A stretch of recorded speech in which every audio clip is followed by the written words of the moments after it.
Ladies and gentlemen, welcome back to the channel. And Mzansi, what if I told you that a man was tortured to death by those who swore to protect us, and that a senior police officer allegedly helped hide his body to protect one of their own?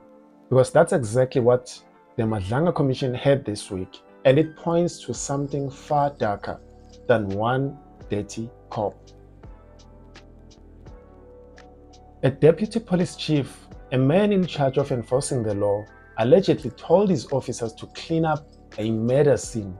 Imagine a murder scene after a suspect was tortured to death, over R500,000, and then that body was dumped in a dam.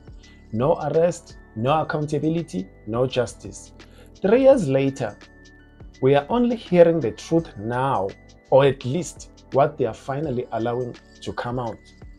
It all started in April 2022 in Brakpan, Ekurhuleni, of course. A man in custody cracks under investigation. He says he's got R500,000 hidden away, and that R500,000 was his death sentence, unfortunately. They call it tubing, a suffocation method so cruel it leaves no marks, just silence. He never made it out alive. Instead of reporting it, the officers panicked. They made a phone call, not to the medics, not to IPID, but to their boss, Brigadier Julius Mkhwanazi. When Mkhwanazi arrived, he didn't order a crime scene lockdown. He allegedly ordered a cleanup, get rid of the evidence, and that's what the retired deputy chief, Revo Spies, testified under oath. Blood wiped away, body wrapped, loaded into a buggy, driven into a dam outside Nigel, and dumped. Gone, like he never existed, until the truth began to surface. IPID investigators eventually traced the body, but then came the intimidation, death threats, whispers of hitmen. One officer even turned state witness, but the rest stayed silent. 3 years later, Mkhwanazi's only punishment was the suspension, but he was still on the payroll. Does that sound like justice to you? Or does it sound like someone higher up is protecting him? Because that's exactly how it sounds like. Because this isn't just about one killing. The Commission's findings link Mkhwanazi's co-rogue unit to extortion rackets, copper cable thefts, and even threats against whistleblowers. It's as if the EMPD wasn't protecting Ekurhuleni. It was running Ekurhuleni like a cartel in uniform. Ask yourself, how many crimes never reached the headlines? How many more bodies were buried under the weight of silence? And who else is giving the orders from behind the scenes?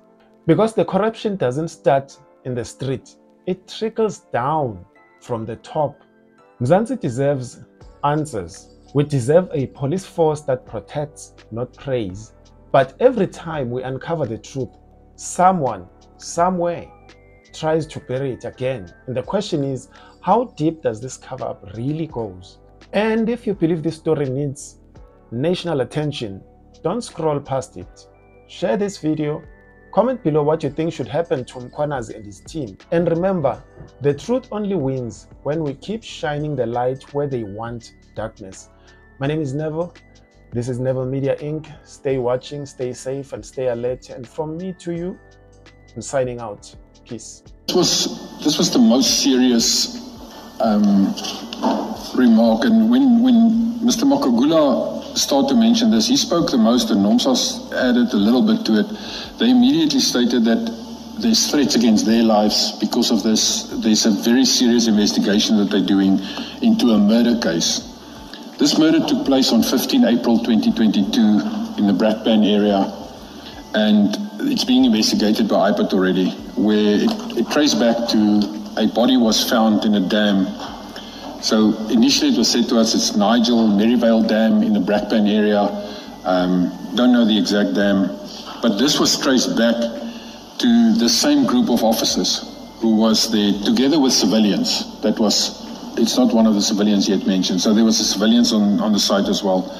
And what was alleged is that They tortured this person on the scene, where they used a method called tubing, which is a piece of rubber that you pull over a person's face and you suffocate the person. So they tubed this person, and at a stage, the actual the person who he has actually turned state witness. He submitted a 204 application and statement as well. He said that the person who they were torturing and in questioning or interrogating, he actually had said to them, but he's got money in the house, 500,000 rand, he'll pay that if he could lose him. And then the next moment, this person, they killed him.